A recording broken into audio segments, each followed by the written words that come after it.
할렐루야. 하나님의 은혜와 평강이 이 아침에도 여러분들과 함께하길 바랍니다. 오늘 우리에게 주시는 하나님 말씀은 창세기 41장 53절에서 57절까지의 말씀입니다. 애굽 온 땅에 7배 풍년이 그치고 요셉의 말과 같이 7배 흉년이 들기 시작하매 각국에는 기근이 있으나 애굽 온 땅에는 먹을 것이 있더니 애굽 온 땅이 굶주림에 백성이 바로에게 부르짖어 양식을 구하는지라. 바로가 애굽 모든 백성에게 이르되 요셉에게 가서 그가 너희에게 이르는 대로 하라 하니라. 온 지면에 기근이 있음에 요셉이 모든 창고를 열고 애굽 백성에게 팔세 애굽 땅에 기근이 심하며 각국 백성도 양식을 사려고 애굽으로 들어와 요셉에게 이르렀으니 기근이 온 세상에 심함이었더라. 아멘. 우리는 요셉의 삶을 통해서 고난의 현실에서 우리의 인생을 견인하시는 하나님의 음성을 발견하게 됩니다. 제가 설교 원고를 정리하면서 요셉의 삶을 써내려 가는데 계속 반복돼서 나오는 단어가 하나 있었는데요. 바로 그러나라는 접속사였습니다. 요셉의 인생은 이 그러나로 표현되는 인생이었습니다. 그는 청소년기에 어머니가 돌아가시며 불행한 시절을 보내야 했습니다. 그러나 그의 아버지 야곱은 12형제 가운데 그를 가장 사랑해서 채색 옷을 입혀 주었습니다. 그러나 배다른 형들이 그를 미워하여 구덩이에 던져 넣었고 결국은 아라비아 상인들에게 팔려 요셉은 이집트의 노예로 팔려가게 됩니다. 그러나 그곳에서 바로 왕의 근위대장 보디발의 집에 노예로 들어가 열심을 다한 결과 보디발의 눈에 띄었고 그 가정의 총무로 발탁되어 보디발의 집 전체를 관장하는 자리에 오르게 됩니다.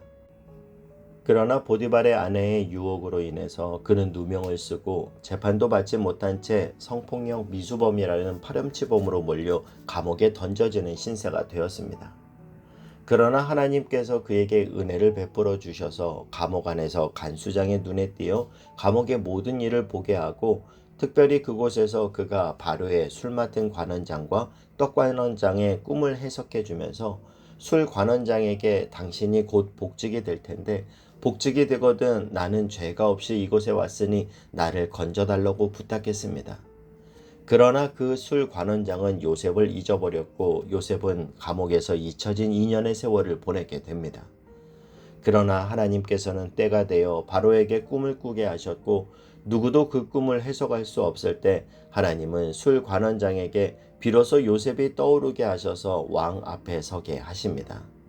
여러분, 성경은 요셉이 왕 앞에 서는 이 장면을 이렇게 말합니다. 죄수 요셉이 왕에게 나아가기 위하여 수염을 깎고 목욕을 하고 새 옷으로 갈아입었더라.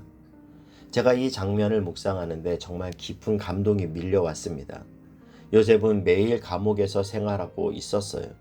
그런데 하나님의 때, 하나님의 카이로스 타임이 되자 그는 갑자기 왕궁으로 나가게 된 겁니다.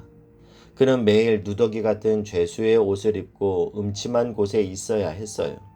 그러나 그때가 이르자 그는 새로운 옷으로 갈아입게 되었고 죄수들과 함께 지내던 곳을 벗어나 왕을 만나게 된 것입니다.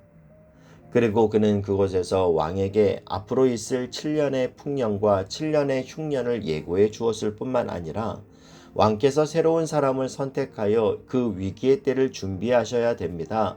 풍년의 때에 양식을 비축하였다가 흉년의 때에 곡식을 풀어 위기를 면하면 될 것입니다. 말하며 꿈의 해석뿐만 아니라 대안까지 제시하자 바로는 이처럼 하나님의 영으로 충만한 사람을 우리가 어디서 만날 수 있겠는가 하고는 그를 총리로 세워 감옥에 있던 죄수가 한순간에 대제국의 총리가 되었습니다.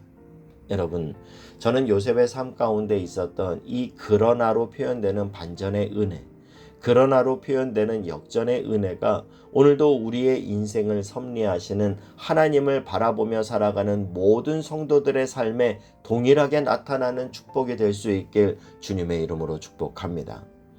여러분, 하나님은 고난 중에 소망을 주시며 우리의 삶을 새롭게 하시는 분이십니다. 그 주님이 우리를 마침내 소망의 항구로 인도해 주십니다. 그 소원의 항구로 가는 동안 우리는 파도도 만날 것이고 경량도 만날 것이고 유라굴로 태풍과 같은 시련도 만날 것이지만 우리는 마침내 하나님이 예비하신 소원의 항구에 다다를 줄 믿습니다. 여러분, 나를 소망의 항구로 인도하실 이 소망의 하나님을 굳게 붙드십시오. 반드시 내가 너로 소망의 항구에 이르게 하겠다 말씀하시는 주님의 그 사랑과 위로하심으로 오늘의 고난을 이겨 승리하는 저와 여러분 될 수 있길 주님의 이름으로 축복합니다. 바로의 꿈에 대한 요셉의 해석을 보면요. 7마리의 살찐 소는 7년의 풍요와 번성의 시간을 나타내고 7마리의 그 마른 소는 좋지 못한 시간을 나타냅니다. 요셉은 7년의 풍년 기간 동안 다가올 7년의 흉년을 대비해야 한다고 말하죠. 즉, 좋은 시간을 극대화하고 나쁜 시간을 최소화하지 못하면 기근을 이겨낼 수 없다라는 거예요. 여러분, 이처럼 우리 인생에도 좋은 날과 나쁜 날은 공존합니다. 요셉이 바로에게 했던 꿈 해몽처럼 좋은 시간을 어떻게 보내고 준비하느냐가 나쁜 시간을 극복하고 견뎌낼 수 있는 힘이 되어 줍니다. 바로는 꿈에서 마른 소가 살찐 소를 잡아먹는 모습을 보았어요.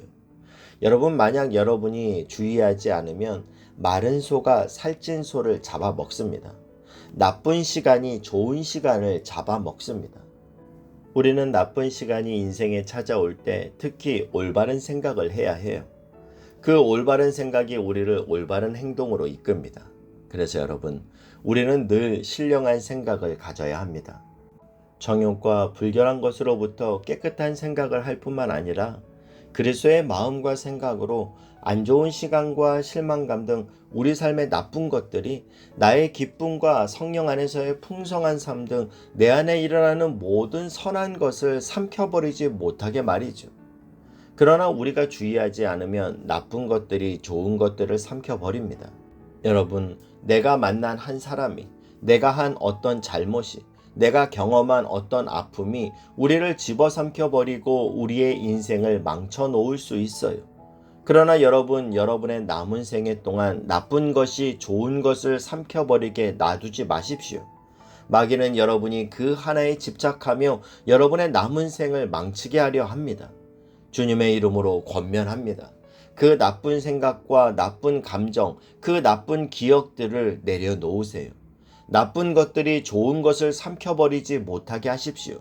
원수가 아무리 여러분의 감정을 무너지게 하고 관계를 파괴하려 할지라도, 나쁜 것으로 여러분 안에 있는 좋은 것을 집어 삼키려고 할지라도 예수 그리스도의 이름으로 단호히 거부할 수 있기를 바랍니다. 그래서 인생에 찾아온 7년의 흉년에 먹히는 인생이 아니라 내 인생에 7년의 풍년 되시는 예수 그리스도의 은혜로 넉넉히 이기고 승리하는 저와 여러분 될 수 있길 주님의 이름으로 축복합니다. 55절 56절 말씀을 보면요. 온 지면에 기근이 있음에 요셉이 모든 창고를 열고 애굽 백성에게 팔세 애굽 땅에 기근이 심하며 각국 백성도 양식을 사려고 애굽으로 들어와 요셉에게 이르렀으니 기근이 온 세상에 심함이었더라.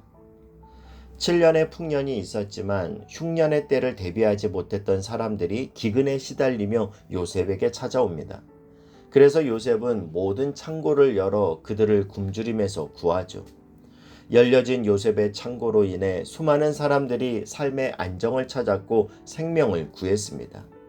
저는 요셉과 같이 저와 여러분이 기근에 빠진 하나님의 백성을 살리고 하나님의 뜻을 이루어 드리기 위해 창고를 여는 인생이 될 수 있길 주님의 이름으로 축복합니다. 여러분, 예수님께서 마태복음 4장에서 40일을 굶주리셨는데 마귀가 와서 이 돌들을 가지고 떡을 만들어 먹으라 했을 때 예수님은 거부하시죠. 그런데 예수님께 물고기 2마리와 보리떡 5개를 드린 한 어린아이의 작은 도시락으로는 5,000명이 먹고도 12강주리가 남는 기적을 베푸셨습니다. 여러분, 한번 생각해 보세요. 돌을 가지고 한 끼 떡 만들어 먹는 것이 쉬운 일일까요? 아니면 어린아이 도시락을 가지고 5,000명분 만드는 게 쉬운 일일까요? 정답은 둘 다 어려운 일이에요. 둘 다 어려운 일인데 예수님은 어떤 기준으로 돌로 떡을 만들어 먹으라는 것은 안 하시고 오병이어의 기적은 행하셨느냐는 거예요. 우리는 여기서 예수님의 정신을 발견합니다. 아무리 내가 40일을 굶주리고 아무리 내가 허기진 상태지만 나 자신의 배를 채우기 위해서는 이런 기적을 사용하지 않겠다라는 거예요. 그러나 굶주린 이웃을 위해서는, 연약한 자들을 위해서는 주님의 이름의 능력을 가지고 권세를 베푸시는 거예요. 여러분, 오늘 우리가 하나님 앞에 은혜를 구할 때 그것이 전부 나 자신을 위한 것이라고 한다면 그것은 잘못된 구함입니다. 주님은 제자들에게 기도를 가르치시면서 이렇게 기도하라고 말씀하셨어요. 나에게 일용할 양식을 주옵시고 라고 기도하는 것이 아니라 우리에게 일용할 양식을 주옵시고 기도하라고 가르치십니다. 우리에게. 주님은 우리가 내 입만 생각하는 사람이 아니라 연약한 자의 입이 보이고 그들의 아픔이 보이고 그것이 염려되어 요셉의 창고를 열어 흘려보내는 삶이 되라고 말씀하십니다. 여러분, 하늘나라에 있는 공개된 비밀 하나를 더 알려드리면요. 하나님이 가라 말씀하신다면 갈 수 있는 힘도 함께 주신다라는 사실이에요. 하나님이 요셉의 창고를 열라 말씀하신다면 거기에는 창고를 열어 흘려보낼 수 있도록 우리의 곳간을 채워주신다라는 약속이 포함된 말씀이라는 겁니다. 여러분의 배를 채우기 위해서가 아니라 여러분도 마음껏 요셉의 창고를 열어 회복시키는 인생, 하나님의 손으로 쓰임받으며 하나님의 나라를 이루어가는 인생이 되기 위하여 오늘도 하나님이 여러분의 물질적인 영적인 곳간을 채워주시는 은혜가 있길 주님의 이름으로 축복합니다. 기도하겠습니다. 사랑하는 하나님, 7년의 흉년과 같은 나쁜 것들이 우리 안에 있는 좋은 것들을 집어삼키지 못하게 하시고 영적으로 육적으로 줄인 우리 주변의 모든 사람들에게 요셉의 창고를 여는 그 복을 주옵소서. 예수님의 이름으로 기도하옵나이다. 아멘.